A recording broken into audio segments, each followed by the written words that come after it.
The land stretched wide and endless, a sea of dust and sagebrush rolling under the great western sky. The sun, golden and merciless, beat down upon the plains where cattle wandered and wind carried the cry of hawks. In that land of wide silence lived a cowboy named Jedediah Boone, a man of steady hands, clear eyes, and a heart that leaned heavy upon the Lord. Jedediah was not a young buck fresh from town, nor an old hand bent with years. He was a man in his prime, strong in his frame, patient in his work, yet his soul carried a longing as deep as the canyons. For though the days of labor were filled with dust, sweat, and the company of the cattle, his nights were filled with prayer whispered under the stars. Alone in his cabin of rough-hewn timbers, he would bend his knees and ask the Almighty for a companion, a woman who feared God, who would share in the quiet of the evenings, who would soften the hard edges of cowboy's life. Now Jedediah was not one to gamble at saloons, nor chase after the fleeting laughter of strangers in town. He had placed his trust in a different way. With pen and paper, he had written letters far across the country, seeking a bride who would answer not only his words, but also the call of faith. And the good Lord, he believed, had stirred the heart of a woman to write back. In her letters she spoke of simple dreams, a home of peace, a hearth warm with kindness, a life built not on riches, but on trust in God. So it was that Jedediah prepared himself for the day she was to arrive. The week had been long with waiting, each sunrise marking one step closer. He set his house in order as though for a holy guest. The floors he swept clean, the small table he polished, and on it he laid a single vase carved from wood, holding wildflowers gathered from the riverbank. The bed he mended with fresh straw, the quilt spread neat, and in the corner, the Bible of his father rested upon a shelf, its leather worn, yet its words alive as ever. The morning of the arrival, Jedediah saddled his horse before the sun had lifted fully from the horizon. The cool air clung to the earth, smelling of dew and dust. He dressed in his best, though a cowboy's best was but a clean shirt, mended trousers, and boots he had polished until the leather shone like dark glass. His wide-brimmed hat shaded his eyes, and with a steady breath he whispered a prayer. Lord, guide this day. Let what comes be your will. The road to the station was a long stretch, where tumbleweeds chased the wind and jackrabbits darted quick across the sand. Jedediah rode slow, each hoofbeat echoing in his chest, as if his very heart kept time with the journey. He thought of her face, though he had never seen it. He thought of her voice, though he had never heard it. He thought of her faith, which shone through her words like the glow of a lantern in the dark. At last, he reached the town, a place where the clap of boots on wooden planks mixed with the creak of wagons and the snore of horses. The station sat at the end of the main street, a squat building with a bench out front and a roof that threw a patch of shade upon the dusty road. Already a crowd had gathered, for the stagecoach's arrival was always a thing worth watching. Folks liked to see who might be coming in, merchants, drifters, or kinfolk long awaited. Jedediah tied his horse, his heart steady but expectant. He leaned against a post, hands folded in front of him, and waited as the townsfolk murmured. He paid little mind to their chatter, for his thoughts were fixed on one thing only. Soon, the stage would roll in, carrying with it the woman who had written of shared prayers and morning hymns, of standing side by side through storms and sunshine alike. The sun climbed higher, and the earth grew warm beneath it. Jedediah pulled out his pocket watch, a gift from his father, and checked the time. Soon the dust would rise on the horizon, and the sound of hooves and wheels would thunder into town. He swallowed once, the only sign of the nerves that flickered in his chest.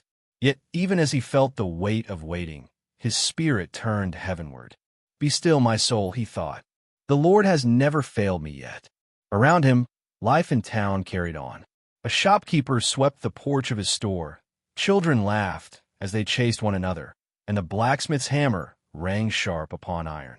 But for Jedediah Boone, all sounds blurred into the background. He was a man standing at the edge of a new chapter, and only heaven knew what words would be written upon its pages. The horizon shimmered, And at last, the stagecoach appeared, its wheels turning fast, its team of horses galloping with dust flying behind them like a banner of earth. The driver cracked his whip, and the crowd stirred with excitement. Jedediah's pulse quickened, but his face remained calm, carved with the kind of stillness a man learns from years of prayer and waiting. The coach drew near, slowed, and at last rolled to a halt in front of the station. The driver climbed down, wiping his brow, and the passengers began to step out one by one. Merchants with cases, a family with children, a miner clutching a sack of tools. Jedediah's eyes searched, steady and sure, waiting for the sight of a woman whose heart he had come to know through letters alone. The moment stretched long, as though the heavens themselves held their breath. And there, at the very last, a figure stepped down from the coach. Jedediah's breath caught, though not for the reason he expected. For the figure was not the gentle bride he had prayed for, but someone altogether different. Yet that is a tale for another time, for this chapter closes with a cowboy's heart caught between hope and mystery, standing still beneath the wide western sky.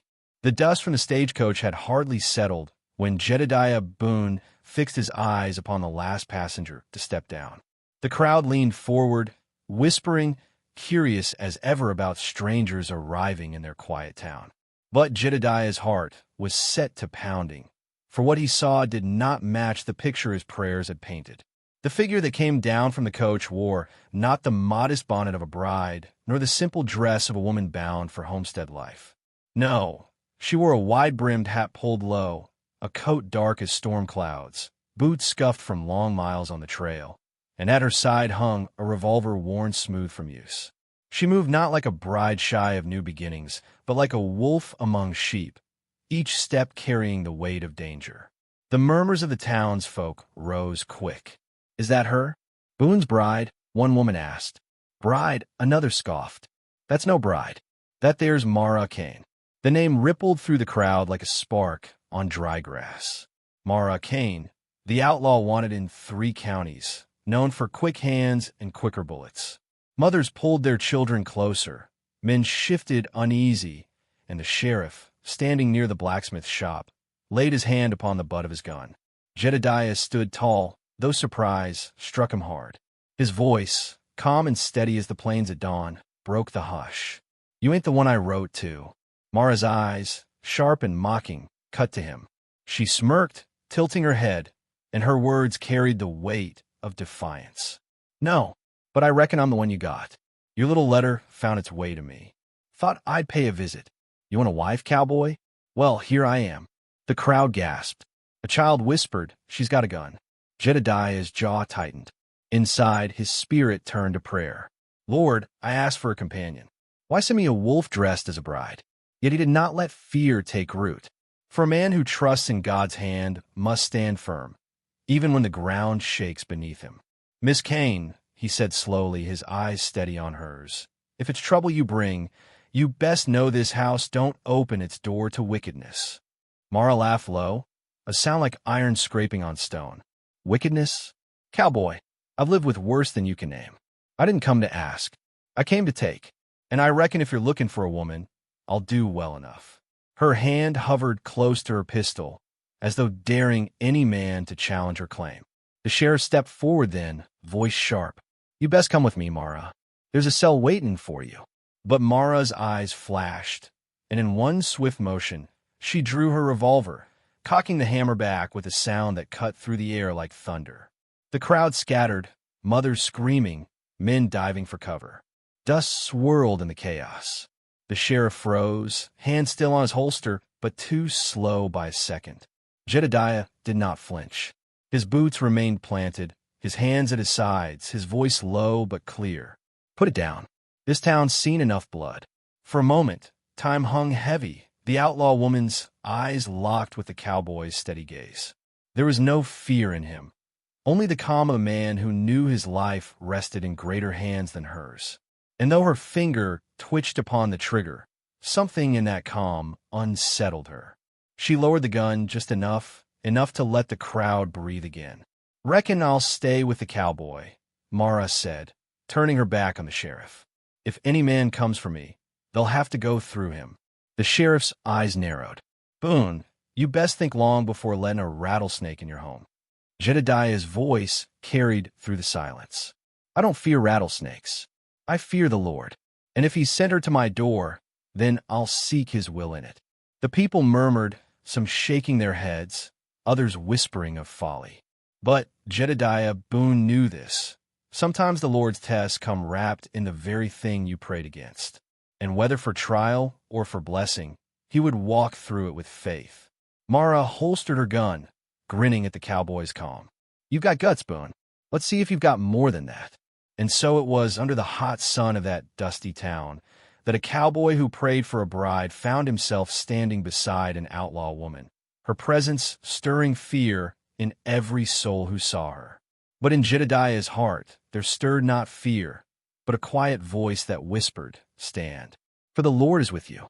The sun had barely dipped beneath the far ridges when Jedediah Boone led his horse back to the corral, the outlaw woman walking at his side. The townsfolk still whispered in the dust behind them, shaking their heads and muttering of folly, but Jedediah paid them no mind. For the lot of them could only see the trouble that followed Mara Cain like a dark shadow, while Jedediah's eyes, steady and clear, searched for something beyond the dust of her past. The cabin sat quiet at the edge of the wide land, a lone square of timber and stone standing against the sweep of the plains.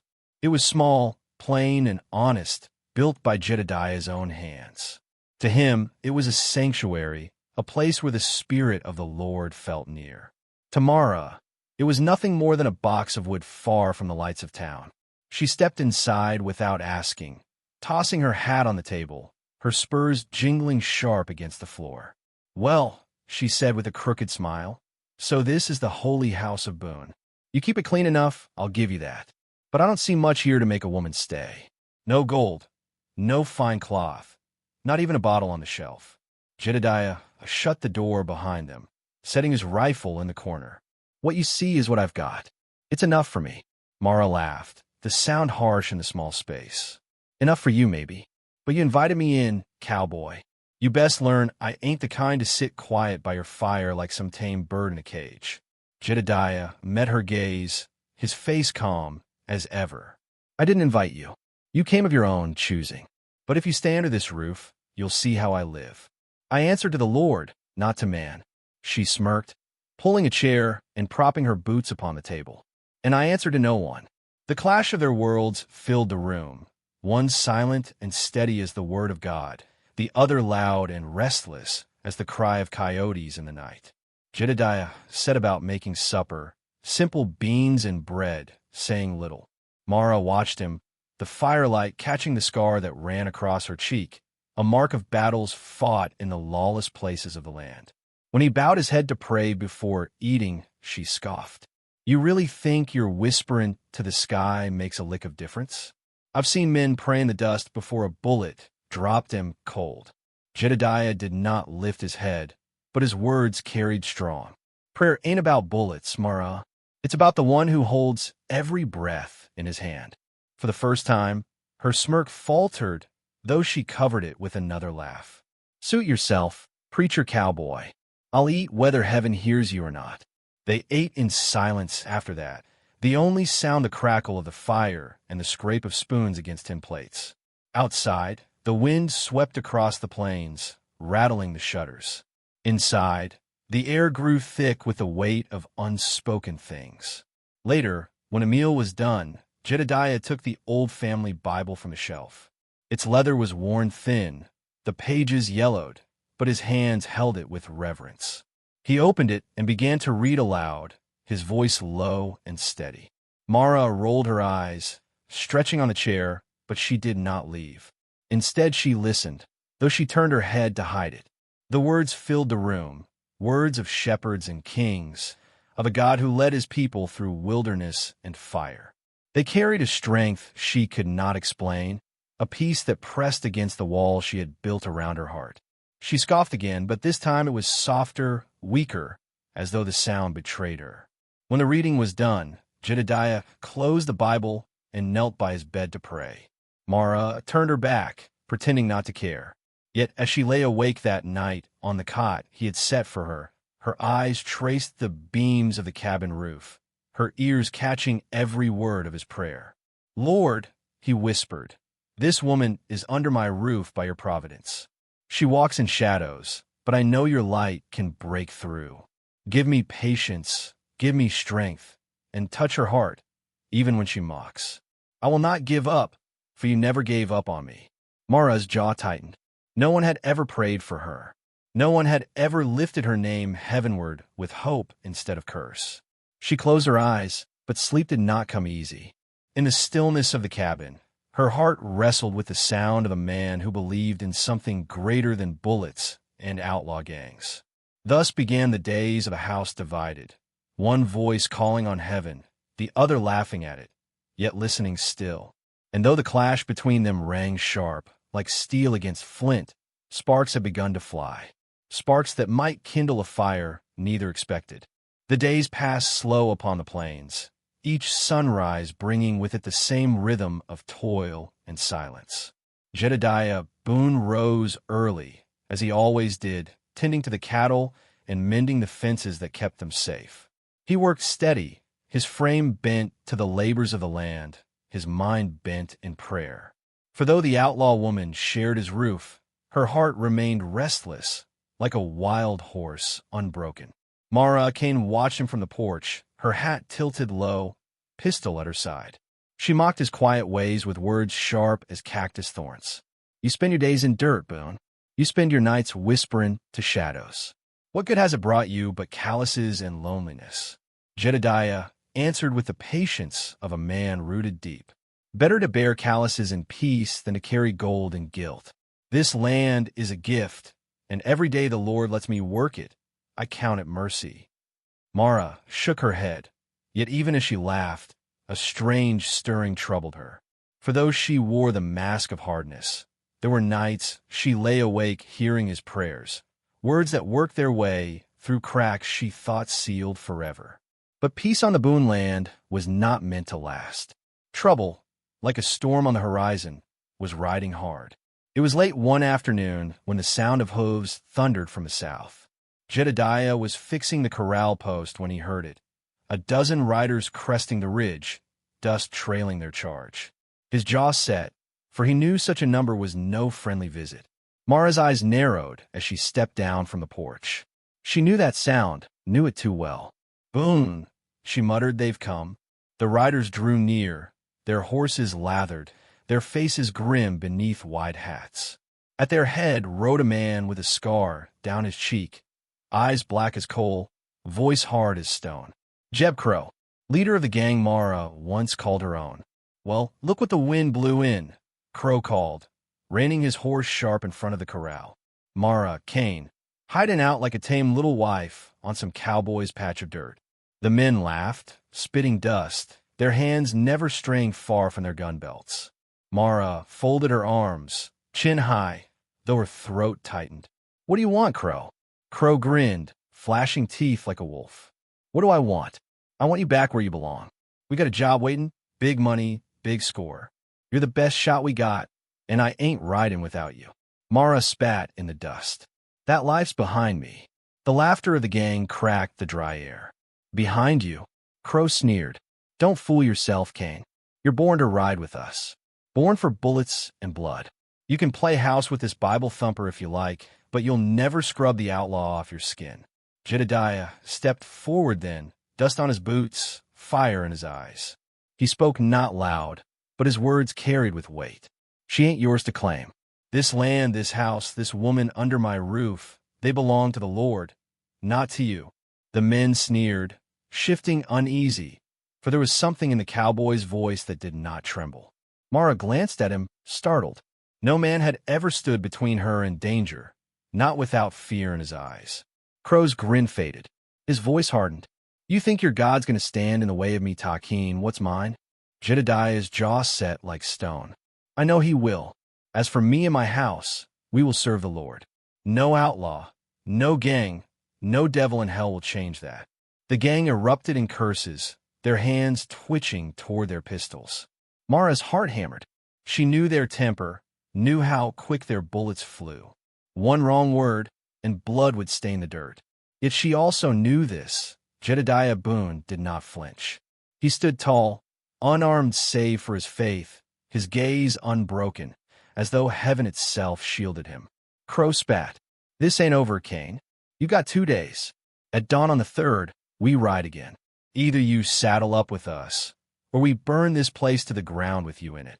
With that, he wheeled his horse, and the gang thundered off, leaving behind a storm of dust and a silence heavy as stone. Mara stood frozen, her fists clenched. She had lived her life on the edge of law, but never had she seen a man face down a dozen riders with nothing but steady eyes and words drawn from faith. Jedediah walked back to the cabin slow, his steps calm, as though no threat had been made. But inside, Mara's heart warred against itself. For the life she once lived called her back with promises of gold and power. Yet the peace she felt in Boone's house, strange and unsettling, pulled her in another way. That night, as the fire cracked and the coyotes wailed far off, Mara lay awake staring at the ceiling beams.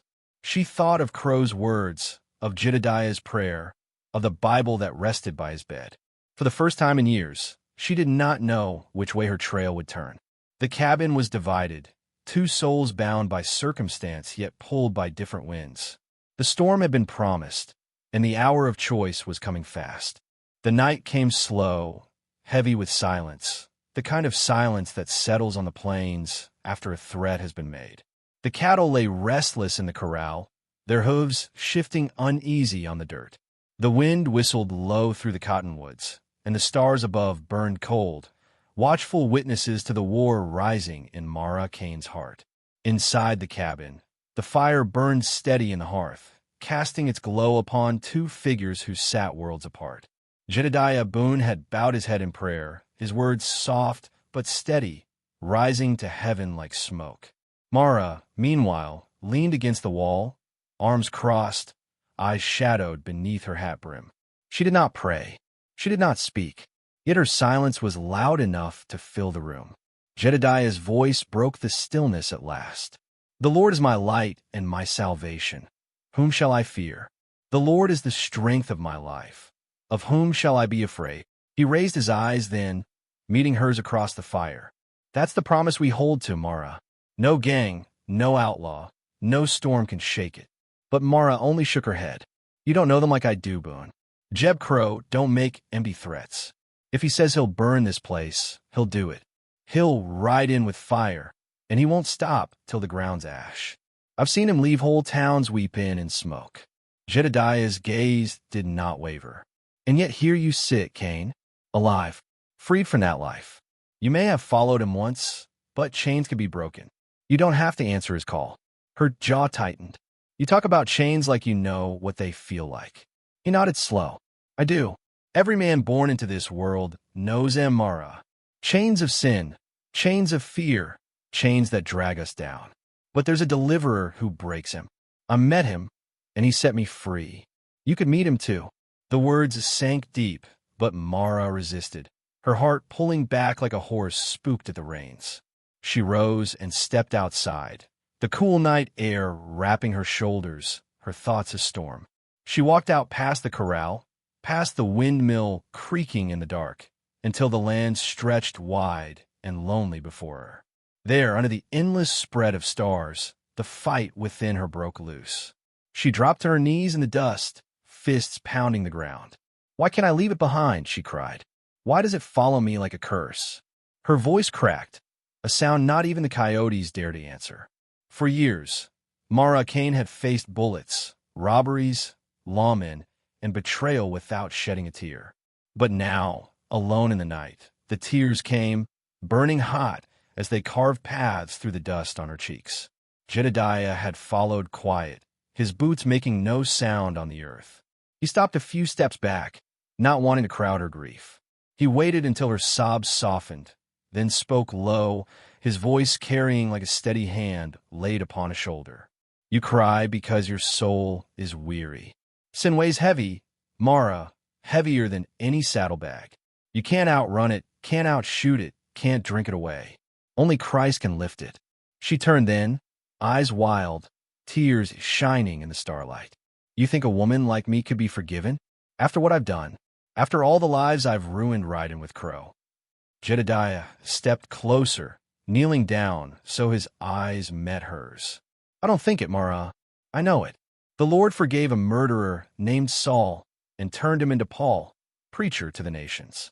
He forgave a thief hanging on a cross and promised him paradise before the day was done. Don't tell me he won't forgive you.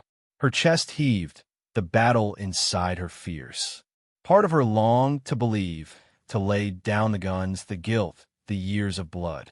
But another part clung to the outlaw life, the only life she'd known, the only name she'd ever built. Jedediah did not press her. He only prayed, right there under the stars. Lord, show her your mercy. Break her chains, give her peace. She's been running long enough. Let her find rest tonight. The prayer wrapped around her like a blanket, strange and warm. Mara trembled, her lips moving though no words came at first. Then at last a whisper broke free.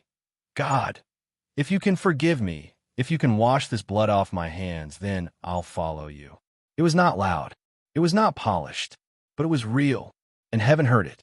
For in that moment, Mara Kane felt a weight lift. The shadows that had stalked her for years loosened their grip. A peace she had never known seeped in her bones, soft but strong, steady as the land beneath her. She fell forward, sobbing again, but this time not from despair. These were tears of release, tears of a burden laid down. Jedediah laid a hand upon her shoulder, his own eyes wet. Welcome home, Mara. The night seemed brighter then, the stars closer, the silence softer. Mara rose slow, wiping her face with the back of her hand. Her voice was low, but it carried new strength. I don't know what comes next, Boone. I don't know how to stand against Crow, but I know I can't go back. Jedediah nodded. That's enough for tonight. Tomorrow we'll see what the Lord provides. He didn't bring you this far to leave you. They walked back to the cabin together, side by side. Mara no longer carried the same weight, though danger still loomed. For the first time, she felt something stronger than fear guiding her steps. But far on the horizon, in the shadows of the ridge, another fire burned. Crow's men camped, their laughter harsh, their plans sharp as knives. The storm had not passed. It had only drawn nearer. And so the night ended, not in final peace, but in the quiet before the clash. Yet within Mara Kane, a new light had been lit, one that no outlaw gang could snuff out. The dawn broke red across the plains, as though the heavens themselves warned of blood to come. The sky stretched wide, painted in streaks of fire, and the wind carried a low moan through the cottonwoods. Jedediah Boone rose before the first light, as was his way, bowing his head at the bedside in prayer. Beside him, Mara Kane sat silent, her eyes on the horizon. She had not slept much, not with the weight of Crow's threat pressing upon her chest. 2 days had passed since the gang's warning, and each tick of the clock had been a drumbeat drawing closer to war. Jedediah had worked his land with calm hands, patching fences and tending cattle as though it were any other day.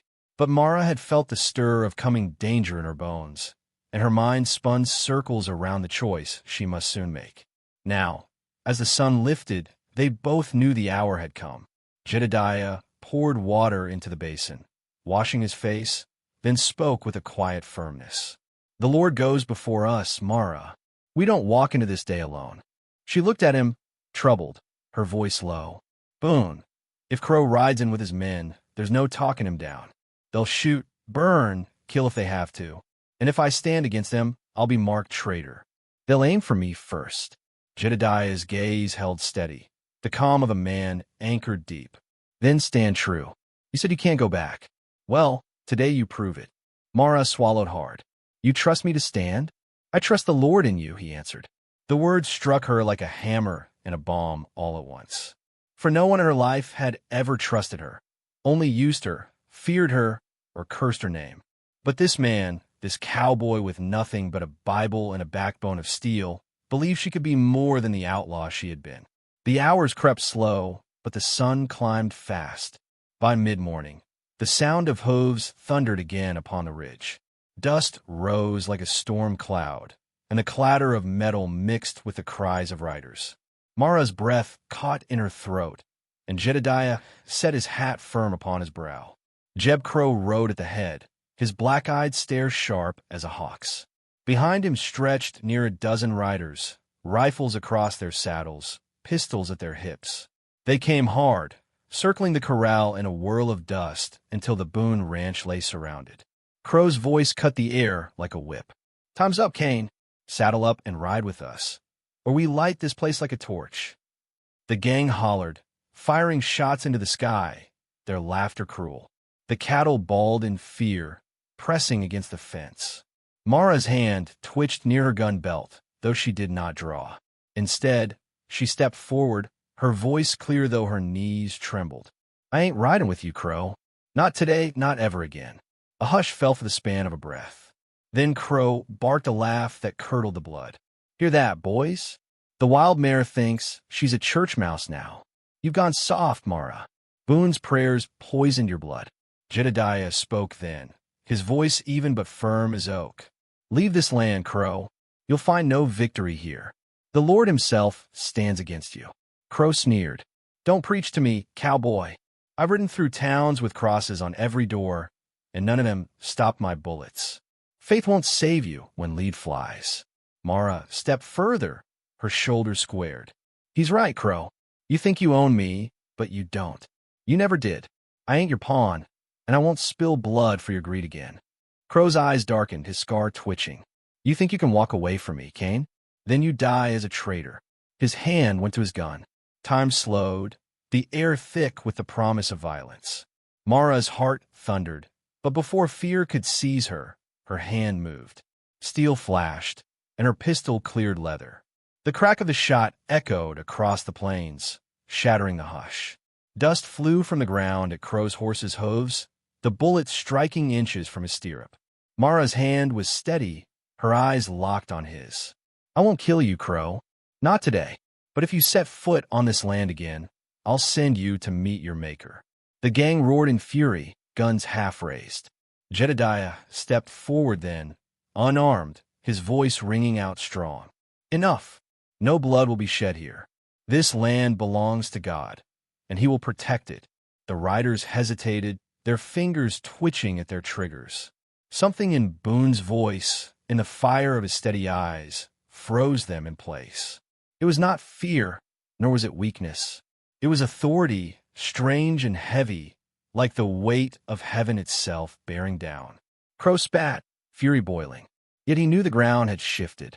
His men looked to him, uncertain, shaken by Mara's defiance and Boone's unbroken calm. With a curse, Crow jerked his reins. "This ain't over, Kane. Boone, I'll be back, and next time I won't ride away." With that, he wheeled his horse and thundered off, the gang following, their dust cloud trailing across the horizon. Silence fell heavy once more. Mara lowered her gun, her hand trembling only now that the danger had passed. Jedediah placed a hand upon her shoulder, his voice soft. "You stood, Mara. You stood." She swallowed hard, tears pricking her eyes. "I thought I'd die, Boone, but for the first time I wasn't afraid. I felt free." Jedediah nodded. "That's what faith does. It breaks fear. It sets you free." The cattle calmed, the dust settled, and the Boone ranch stood unburned. The battle was not gone, for Crow's threats still lingered, but victory had been won that day in the heart of Mara Kane. That night, as the stars spread bright above, Mara sat by the fire with Jedediah. She set her gun upon the table, looking at it long. Then, slow and steady, she pushed it aside. "I don't need this to live anymore," she said. "The Lord is my strength now." Jedediah smiled faint. "And that, Mara, is a greater weapon than any man can carry." The chapter of blood and chains was closing. A new chapter, written by grace, was beginning. But the trail ahead was not yet finished. The days that followed the standoff at the Boone Ranch carried a silence that was not peace, but waiting. The cattle grazed as though nothing had passed. The windmill creaked in its rhythm, and the cottonwoods whispered to the plains. Yet both Jedediah Boone and Mara Kane knew the storm was not gone. It had only rolled farther down the ridge, biding its time. Mara rose each morning beside the man who had given her hope, and with each sunrise, Her heart grew a little stronger, a little freer. She still carried the memories of her outlaw days, the faces of men she had wronged, the smoke of town she had helped burn. But now, when the guilt threatened to choke her, she took it to prayer, whispering into the quiet, "Lord, forgive me, guide me, make me new." And Jedediah, steady as ever, worked his land, his prayers lifting like dust in the dawn. He said little of Crow, but his eyes searched the horizon each evening, watchful, waiting. It was on the 5th day that the silence broke. A rider came hard from the north, dust trailing behind him, horse lathered with sweat. He pulled up sharp at the Boone gate, breathless and wild. "Boone," he called. "Crow's done for. Him and his gang rode into Carson's Crossing last night. Try to take the bank. Sheriff and his men were ready. Half the gang dead, the rest scattered. Crow's in irons." Mara froze where she stood on the porch, her hand clutching the rail. "Crow caught." The rider nodded, his chest still heaving. "Caught and bound. They're taking him to Dodge for trial. Folks say he'll hang." Jedediah bowed his head, silent for a long moment. At last he said, "The Lord's justice rides sure, though it rides slow." Mara sank onto the porch step, her breath uneven. For years, she had lived under the shadow of Jeb Crow, following his lead, fearing his wrath, never imagining a day when he would fall. Now, the word of his capture struck her like thunder. Relief washed over her, yet so too did sorrow. For though he was cruel, he was also the man who had once taken her in when she was young and lost. That night, as the fire glowed low in the cabin, Mara spoke what weighed on her heart. "Boone, he'll hang for what he's done. And part of me says it's right, but another part of me grieves. Is it wrong to feel sorrow for a man so wicked?" Jedediah set his Bible down, his voice gentle. "It ain't wrong, Mara. Even the Lord takes no delight in the death of the wicked. He desires that all would turn and live. Crow chose his trail, and he'll answer for it. But sorrow is the right of every soul who knows what mercy means." Mara nodded, tears shining. "If the Lord could forgive me, I reckon he could have forgiven him too, if he'd asked." Jedediah laid a hand upon hers. "That's the heart of grace, Mara. None of us earn it. We only choose to take hold of it, or not." The days turned into weeks, and the ranch grew quiet again. The cattle fattened, the fences held, and the land yielded to the hand of labor. But something deeper grew within Mara Kane. She was no longer the outlaw woman bound by Crow's shadow. She was becoming something new. One morning, before the dawn broke, she rose early, her heart restless. She walked out past the corral, out into the open plain where the stars still burned. There she knelt, not in despair as she once had, but in gratitude. "Lord," she whispered, her voice steady, "thank you for setting me free. Thank you for Boone, for this land, for this chance at a new life. I don't know what tomorrow brings, but I know you're with me. That's enough." The sun lifted then, spilling gold across the plains. The first light touched her face, warm and sure, as though heaven itself answered her prayer. When she returned to the cabin, Jedediah was already at the table, Bible open, head bowed. He lifted his eyes to her, and she smiled faint, a smile born not of hardness, but of peace. "Boone," she said, "you once told me chains could be broken. Well, mine are gone. I ain't who I was." He smiled back, his voice soft but strong. "No, Mara, you're not. You're a new creation. The old has passed away. Behold, the new has come." The day stretched wide before them, a day like any other on the plains, yet unlike any day Mara Kane had ever lived. For it was the first day she walked truly free, her past behind her, her future open, her heart bound not by fear or sin, but by faith. And so the story closed, not with bullets, not with fire, not with vengeance, but with a new dawn, a life redeemed, and a woman once lost now found. The land endured, the cattle grazed, the wind whispered through the cottonwoods, and the Boone Ranch stood as a testament to one truth. Even in the wildest corners of the West, grace can ride in and change a life forever.